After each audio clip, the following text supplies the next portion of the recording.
State budget talks. Legislative leaders and the governor are set to meet Monday. Grocery store workers in Oklahoma are seeking unionization, and rural residents are urged to monitor livestock and water quality after recent tornadoes. We'll have details on the KGOU AM News Brief for Friday, May 3rd. I'm Mick Daniels. Legislative leaders and the governor are set to meet Monday afternoon to take up the state budget. Senate Pro Tem Greg Treat says the governor requested the meeting in an email sent Wednesday.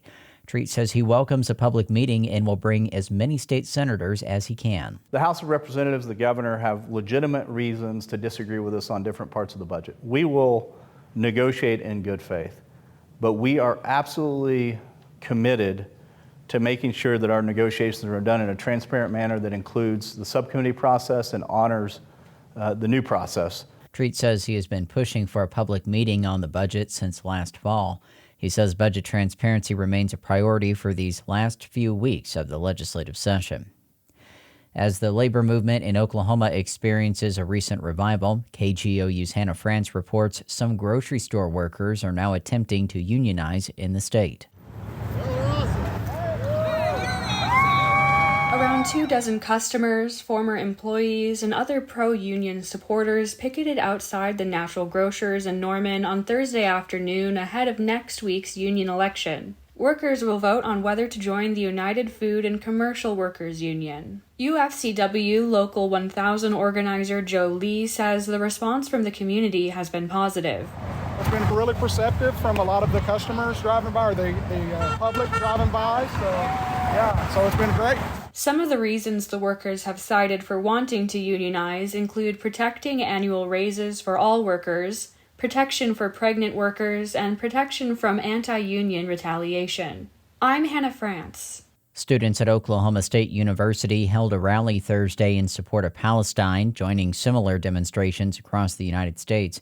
Despite a counter-protest, the gathering remained peaceful. The protest was organized by the OSU Student Coalition for Palestinian Liberation. Around 100 students gathered on campus, distributing pamphlets outlining their demands for the university. Residents across Oklahoma City felt an earthquake Thursday evening. According to the USGS, a 3.5 magnitude earthquake was reported just after 5:50 p.m. Its epicenter was about 4 miles east-northeast of Edmond. No injuries or damages have been reported. Well, as people pick up the devastating damage from recent tornadoes, Oklahoma State University Extension Service experts are urging rural residents to keep an eye on their water, food, and livestock. We get details from OPMX's Anna Pope. Livestock can unknowingly pick up tornado debris like small pieces of wood and metal while grazing in fields and pens. David Lallman is a beef cattle extension specialist. He says debris can cause hardware disease, which is when a sharp object hurts animals internally or messes with their digestive system. Removing as much of that material from the pasture field as possible is the most practical thing, if possible. And the other thing is to make sure the animals have adequate nutritional supply or forage available. He says producers should monitor their animals for signs of pain and low appetite. And if symptoms are present, call a veterinarian. In Oklahoma City, I'm Anna Pope. Floods can also contaminate water supplies for people impacted by storms. Extension specialists say if you depend on a private well for water, you should have it tested. And if you're under a boil advisory, you should follow it.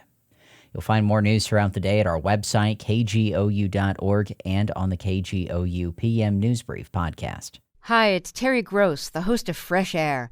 We bring you in-depth, long-form interviews with actors, directors, musicians, authors, journalists, and more. Listen to our Peabody Award-winning Fresh Air podcast from WHYY and NPR.